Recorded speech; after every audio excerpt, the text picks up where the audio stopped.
our friends at PrizePicks have put out the board for this college football week, and there are some key numbers in some key games that we've been looking at the last couple of days that I think are absolutely fascinating. And so PrizePicks, by the way, you download that app, best daily fantasy game in America. Use code Staples. You play $5. You get $50 instantly. So let's talk about some of these numbers. I am looking at LSU, South Carolina, and I am looking at the number for LSU running back Josh Williams, 44.5 rushing yards. And then if you're playing PrizePicks, you decide, I think he will run for more than this, or I think he will run for less than this. You choose that square. You pick at least 2 squares. You pick more squares. The more you pick, the more the potential payout. But I'm talking about this particular square right now. Josh Williams, 44.5 rushing yards. If it's more than, I think it is a good sign that LSU is winning this game. If LSU cannot effectively run the ball, they could very easily lose at Williams-Brice Stadium. What does that number tell you? It tells me that they don't feel particularly confident that he's going to run for a lot of yards. I think that number tells you that LSU can't run the football this year. Well, exactly. I think that's literally what that says. You've got 2 first-round offensive tackles. You've got a veteran interior offensive line. At some point, do you assert your will and a back bust loose for a 100-yard game?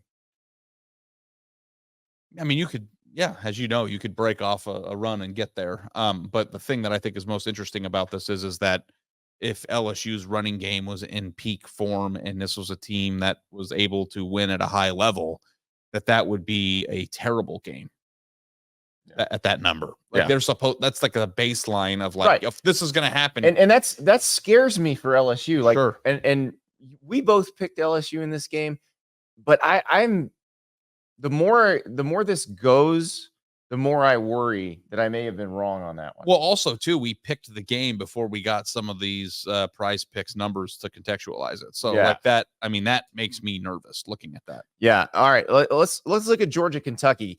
And this is a game that I don't think we're concerned about who's going to win this game. I think we know Georgia's going to win this game.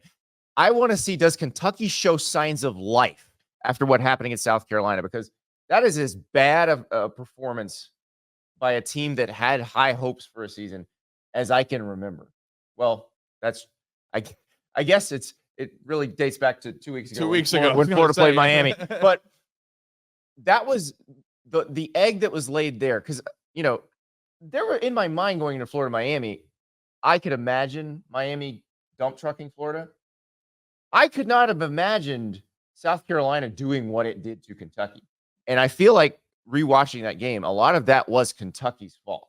Like, that wasn't South Carolina being dominant. That was Kentucky being awful. Yeah. So what do we get from Kentucky?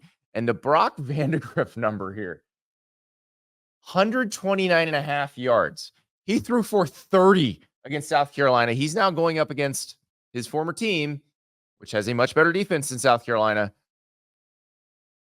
But you look at to steal your line about the LSU rushing totals. I mean, if you can't throw for more than 130 yards, what are you even doing? Well, the problem too is that we don't know that he's going to play the whole game. Well, exactly. So he got pulled. So when your quarterback is being pulled, that's a tough thing to try to predict. But the thing I will say is that, during Kentucky's good years when they face Georgia, like, it turns into a flattening more often than not. Yeah. And I mean, by more often, I mean like every time. Yeah. So now you come in when sentiment is down and it looked like you couldn't do even basic fundamental things the previous weekend. It's just kind of like, what is a victory for UK on Saturday? What does show that look some like? fight? Like, show be some in a signs of life game in the third quarter and like hit hard and be on assignment and just like be a team that like cares. Yeah. Because it didn't even look like they looked like they were going through the motions. The defense looked so confused against South Carolina. Like, there were guys running open, and that defense is not usually like that. Brad White does a good job. They're usually in the right places. Like, nothing made sense last week. So Gavin Wimsatt is the backup, the former Rutgers starter. So highly rated prospect from Kentucky who went to Rutgers and returned back. Like, yeah. So we'll see what happens. One more number on thrash, and that's from Texas A&M at Florida. Le'Veon Moss, the Texas A&M running back. His number is 70.5 rushing yards. And my thinking on this, Ari, is if it's more than, then you are looking at a pretty comfortable Texas A&M win because they have dominated on the lines of scrimmage. Yeah, well, I think that's the number one question about Florida, really. I mean, well, not the number one question, but the question that we haven't been talking enough about is where is Florida's line play? Because their the D-line looked terrible against Miami. Terrible. So what are we going to see against Texas A&M, which does not, we don't think, have as good of an offensive line as Miami? And you can also have a pretty solid ability to stop the run without ever having a good pass rush, because those are very different, jobs.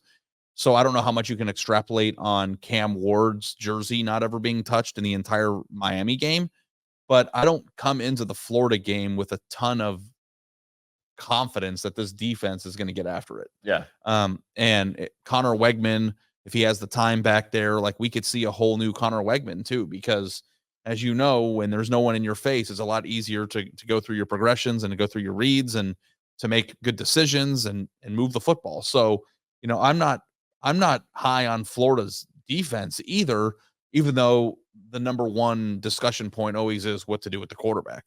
So Connor Wegman's PrizePicks number, by the way, 200.5 passing yards. And if he goes more than 200.5, then Texas A&M wins. I think that's more telling than even the rushing yard. Okay. Yep. Well, if you like any of those squares that we just talked about, you can play those.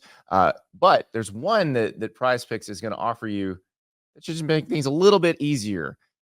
Every weekend in September, you get a free Caleb Williams square. So remember, they do all the sports. So you just click the NFL tab. There's a Caleb Williams square, 0.5 passing yards more than. And so if he throws for a yard, you win that square. So if you're feeling super confident about one of the ones we've talked about, just tag that with the Caleb Williams square, and you're feeling really good about the way you're playing. So use that code Staples, play 5, get 50 instantly. That's PrizePicks. All right. Thanks so much for watching. And don't forget to subscribe to the YouTube channel wherever you listen to your podcast and leave a 5-star review.